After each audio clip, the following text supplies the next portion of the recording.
Phalanx from Zoom is this week's Battle of the Ports, a shooter that you may not know, but you may know the American SNES box art. Yeah, that's the one.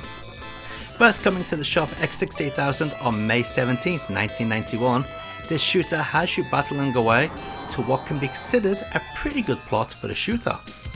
48 hours have passed since communication was cut off from the RAF 26th resource planet, Delia. And the descending survey team also reported that a finely textured liquid is invading, only to disappear after the transmission of the message. Commander Healing Carter of the Special Tactic Forces, known as Godai, orders all ships to intercept, and the multi-purpose fighter, A144 Phalanx, to take the lead. Okay, maybe not the greatest story, but at least they have one. In this shop version you get the option of choosing different music formats, MIDI being the default. However, I prefer the FM audio by far. The problem with that is it's kind of overpowering, and the drum track is also used for the sound effects, so often there's no drum track. Power-ups in this game are rather odd too. You can collect multiple weapons, but in order to use a bomb you actually sacrifice a weapon, each one having a different bomb effect, most being rather useless if I'm honest. As a shooter of the time, Phalanx is average, but there are some nice directions in art I feel.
The first port of Phalanx went to the Super Famicom on August 7th, 1992. This version was developed in-house by Zoom. It's a very good port of the X68000 original, but does lose a few nice features of the original. First being the anime style intro, although we still do get an intro of sorts. The choice of music option is gone, but that was not really a surprise. What is a surprise is the omission of speech. And of course, the high resolution graphics are no longer present. What is present however is a ton of slowdown. Yep, unlike the original, the Super Famicom version really suffers from slowdown. But to the defense of Zoom, they have kept as much graphical detail in this port. The game as a whole is a lot tougher now due to not being able to shoot down enemy projectiles. Bosses also seem to take longer to kill. The music in this port is all new, and to be honest, it's way better than the MIDI music of the Sharp X68000. Not sure if I like it more than the Sharp's FM tunes though. Overall, a pretty faithful port that is also famous for the worst American box art on a shooter ever.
On October 26, 2001, Kemco ported Phalanx to the Game Boy Advance.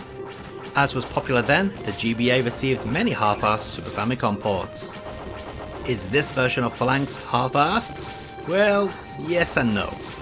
On one hand, there have been a number of improvements over the Super Famicom version, such as no slowdown, an intro that more resembles the original, and an upgrade in play mechanics that now gives the user actual bombs rather than having to sacrifice a weapon.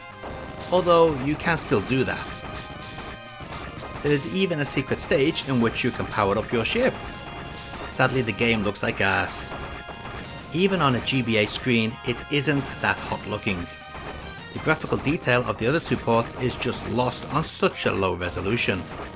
Plus, just look at how it moves. It's half the frame rate of the Sharp and the Super Famicom.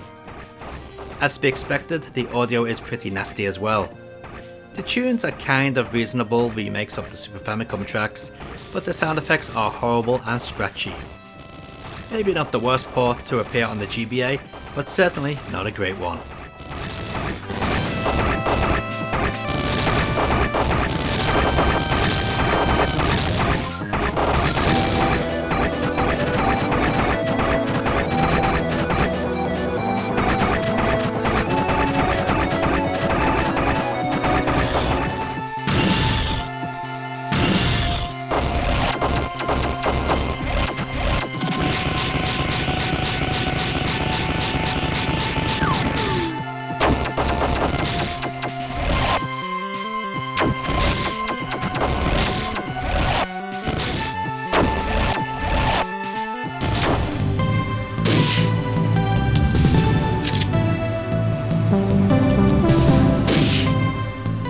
Did you know there was a WiiWare version released on December 22nd, 2009?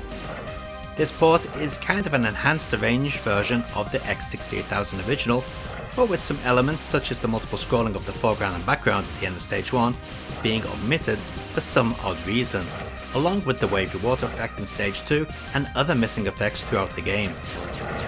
Compared to the X68000 version, this WiiWare version has slower firing rate, but it also seems that enemies take less damage before dying.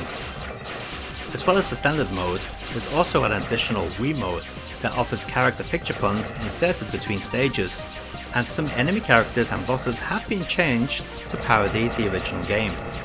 Sadly, overall this seems like a very sloppy cash-in. This is in no way near the same league as Konami's Rebirth series.